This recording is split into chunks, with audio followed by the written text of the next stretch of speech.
আমার কাছে আপনি কেন শিখবেন অথবা আমার কাছে কেন আপনি ইংরেজি পড়বেন? আমরা নিশ্চয়ই সবাই জানি যে মেসি, নেইমার, রোনালদো মানে ক্রিশ্চিয়ানো রোনালদো সহ বড় বড় সকল ফুটবলারই কোনো না কোনো কোচের আন্ডারে খেলাধুলা করেছেন। এখন তারা এত ভালো ফুটবল পারে তারপরেও কেন কোচের দরকার হয়? তার মানে আপনার বা যে কারোরই একজন মেন্টর বা একজন ইনস্ট্রাক্টর প্রয়োজন লাইফে, যে কিনা আপনার সঠিক গাইডলাইনটা আপনাকে দিবে, সঠিক স্ট্র্যাটেজিটা দিবে। কোনো কোচিং বা কারুর অধীনে বা কারুর আন্ডারে পড়াশোনা করা মানে হচ্ছে আপনার কয়েকটা বেনিফিট আছে। একটা হচ্ছে আপনার সময় বাঁচায়, 2 নম্বর হচ্ছে আপনার সঠিক গাইডলাইন এবং স্ট্র্যাটেজিটা পান, এবং আবার প্রস্তুতিটা হয় অনেক বেশি গোছালো। আমার মেন্টরশিপে আপনি পড়বেন এর কয়েকটা কারণ আছে। মানে কেন আপনার আমার কাছে পড়া উচিত, এর কয়েকটা কারণের মধ্যে একটা কারণ হচ্ছে আমি এডুকেশন সেক্টরে বা স্টুডেন্টদেরকে পড়াই 9 বছরের বেশি সময়, এবং এই সময়টা স্টুডেন্টদের সাইকোলজি, কোন স্টুডেন্টকে কিভাবে বা কোন ইনস্ট্রাকশনটা দিলে এবং কোন স্ট্র্যাটেজিটা ফলো করলে লাইফে টার্গেটেড গোলে পৌঁছানো যায়, এই ব্যাপারটা সম্পর্কে আমার একটা বিস্তর ধারণা হয়েছে, এবং যার ফলে আমি আমার এই এক্সপিরিয়েন্সটা আমার স্টুডেন্টদের সাথে কাজে লাগাই। এটা হচ্ছে অন্যতম একটা কারণ। দ্বিতীয় কারণ হচ্ছে আমার একাডেমিক ব্যাকগ্রাউন্ড বলতে পারেন, কিংবা আমার পড়াশোনা বলতে পারেন। যেমন ধরেন আমি ঢাকা ইউনিভার্সিটিতে ফিলোসফিতে অনার্স করেছি, তারপর আইবিএ থেকে এমবিএ করছি মার্কেটিংয়ে। সো আমরা নিশ্চয়ই জানি যে আইবিএ থেকে এমবিএ করার ক্ষেত্রে একটু ইংলিশের দিক থেকে এবং ম্যাথসের দিক থেকে অনেক বেশি কোয়ালিটি থাকা লাগে, নর্মালি আমরা তাই জানি। আমারও তাই লাগছে। দ্বিতীয়ত হচ্ছে যারা জবের প্রিপারেশান নিচ্ছেন তাদের ক্ষেত্রে আমি আরও ভালো গাইডলাইন দিতে পারবো। এটার একটা কারণ হচ্ছে আমি 2টা সরকারি ফার্স্ট ক্লাস জব পেয়েছিলাম। যেমন আমি কৃষি ব্যাংকে সিনিয়র অফিসার ছিলাম, 1.5 মাসের মতন জব করে আমি ছেড়ে দিয়েছিলাম, এবং 44তম বিসিএসে পোস্টার কার্ডের সুপারিশপ্রাপ্ত হয়েছিলাম। এখন অনেকে এটা নিয়ে একটা ব্যাপার আছে ভাই, অনেক আরও বড় বড় আছে, ফরেন এডমিন ক্যাডার পায়, আপনি তো পোস্টাল ক্যাডার পাইছেন। ব্যাপারটা হচ্ছে আমি 45-এরও ভাইভা দিইনি। দেন 45 থেকে এখন পর্যন্ত এই ভিডিওটা যখন বানাচ্ছি 2025 সাল, আমার এখনও বিসিএসের বয়স আছে, আমি 3টা বিসিএস দিতে পারবো, কিন্তু আমি 45-এ করে বিসিএসের জার্নি স্টপ করেছি। ইভেন সব সরকারি চাকরির যে প্রিপারেশন সেটা স্টপ করে দিয়েছি এবং অ্যাটেন্ডও করি না। এটার মূল কারণ হচ্ছে আমার প্ল্যানটা শিফট হয়ে, বা আমার এটাকে কি বলতে পারি, ড্রিমটা শিফট হয়ে অন্টারপ্রেনারশিপের দিকে চলে আসছে। আমি 44তম যখন দিচ্ছিলাম তখনই প্রিপারেশানটা স্লো ডাউন করে ফেলছি।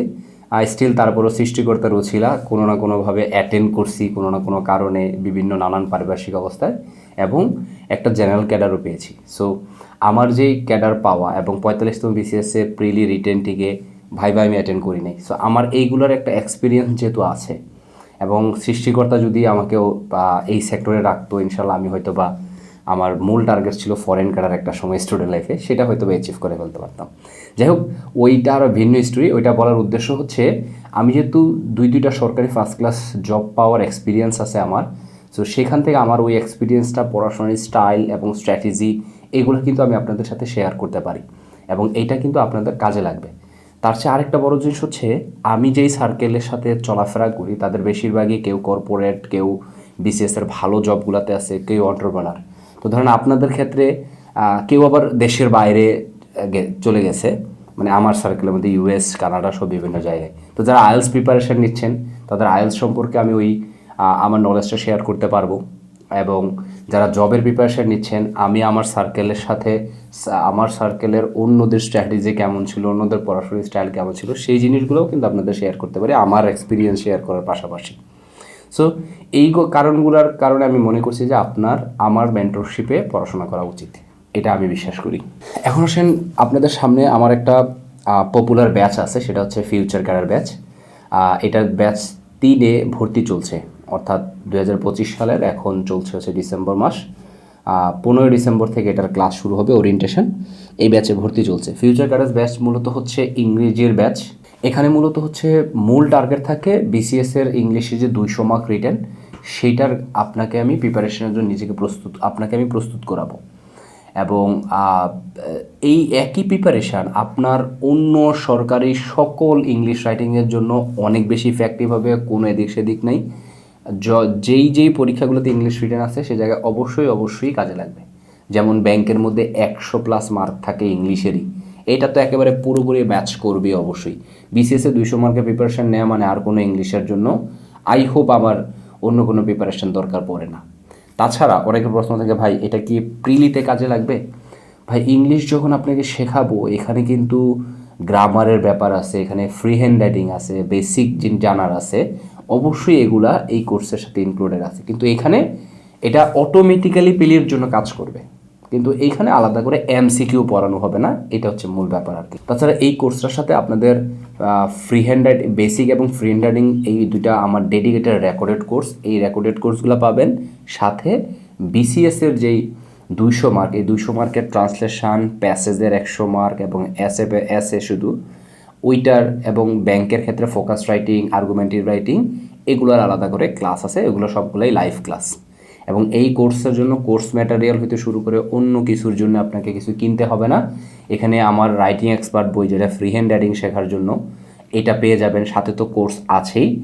এবং বিসিএসের যে 200 মার্ক, এই 200 মার্কের যেই বই, সেটা হচ্ছে বিসিএস এক্সপার্ট, এইটাও আপনারা আমাদের এই কোর্স ম্যাটেরিয়ালের সাথে পেয়ে যাবেন। তাহলে আপনি যদি আমার মেন্টরশিপে ইংলিশটা শিখতে চান, তাহলে আজই ফিউচার ক্লাসে ভর্তি হতে পারেন। আর যারা আইএলস, অন্যান্য একাডেমিক প্রফেশনাল প্রিপারেশন নিচ্ছেন বা অন্য প্রফেশনের কাছে ইংলিশটা শিখতে চান, তাদেরকে আমি রেকমেন্ড করব আমার ফ্রি হ্যান্ড রাইটিং রেকর্ডেড কোর্সটাতে ভর্তি হতে। আমি বলছি এবং আমি 100% ইনশাল্লাহ গ্যারান্টি দিতে পারি যে এই কোর্সটা আপনার জন্য অনেক বেশি ইফেক্টিভ হবে। ওই ফ্রি হ্যান্ড রাইটিং কোর্সের সাথে রাইটিং এক্সপার্ট বইটি ফ্রি আছে, উপহার হিসাবে আপনাদেরকে দেওয়া হচ্ছে। সো আই হোপ দেরি না করে সিদ্ধান্তটা আগে বাগিয়ে নেবেন, যেন লাইফে এগিয়ে থাকতে পারেন। আমরা জানি বিসিএস জবের প্রিপারেশনগুলোর রিটেন কিন্তু আপনি প্রিলি টেকার পর নেওয়া কোয়াইট ইম্পসিবল, কারণ এই শর্ট টাইমে আপনি ইংলিশে ডেভেলপমেন্টটা করতে পারবেন না। অন্য কিছু হয়তো গাইড বই পড়ে কিছুটা কভার করা যেতে পারে, কিন্তু ইংলিশটা কখনোই সম্ভব হবে না আপনার এত অল্প সময়ে কভার করা। So I think it will be better for you, আপনি যদি খুব দ্রুততর সময়ে আমার সাথে কানেক্টেড হন। Thank you so much.